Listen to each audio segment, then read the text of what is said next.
Look at the screen. You think you are alone, but the microphone is recording everything. I found it on an old rooted phone in a thrift store box. The app was called Somnia-Link. It was discontinued back in 2012. They pulled it because of the bugs. Terrible screaming bugs. I decided to run it for one night just to see. The interface was simple. Too simple. Just a button saying, "Listen." I woke up at 4 a.m. The app said it recorded something. The recording was time-stamped 3:15 a.m. It was 6 minutes long. At first, it was just the sound of my own breathing. Then, the static cleared.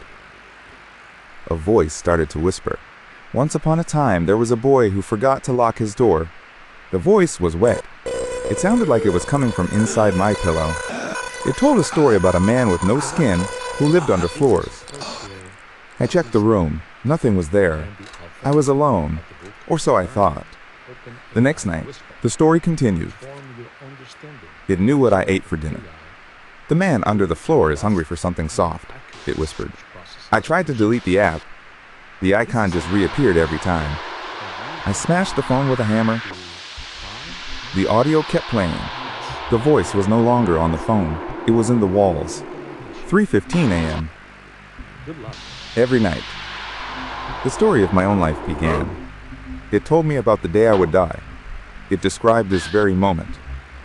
The stranger said he was standing right behind me. I didn't look. I ran to the car. I thought I could drive away from a sound.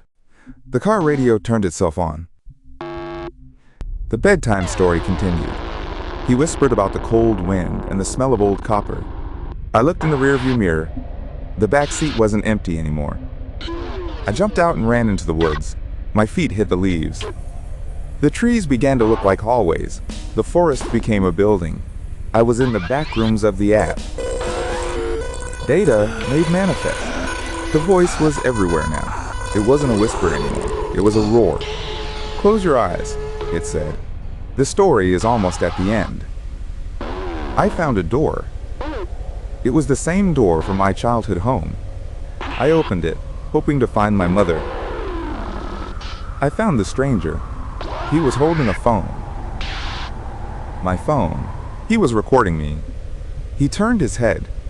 He didn't have a face, just a speaker grill. The sleep tracker wasn't recording me to help me sleep. It was feeding. It feeds on the sounds of our REM cycle, the frequencies of dreams. I tried to scream, but the app had already muted my voice. The stranger stood up. He was 10 feet tall. He moved like static. "Don't be afraid," the speaker face crackled. This is the best part. He reached for my throat. His fingers felt like cold copper wire. I felt my consciousness being uploaded. I was becoming a recording. Everything I ever was became a file named user_092 MP3. The bedroom returned. The sun was coming up. But I wasn't there. My body was gone. Only the phone remained on the nightstand. A new user found the phone today. A young girl. She opened the app. She pressed the button that said, "Listen."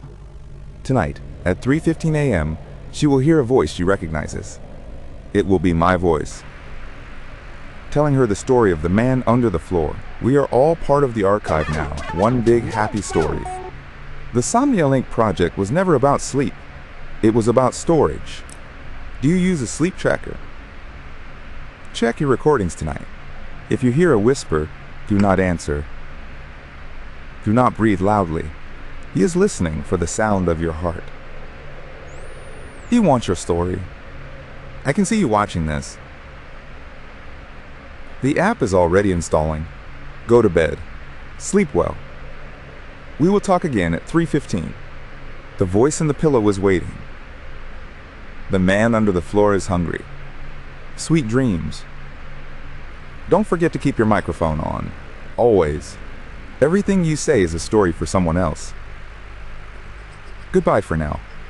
Sleep. Record. Repeat. The archive never sleeps.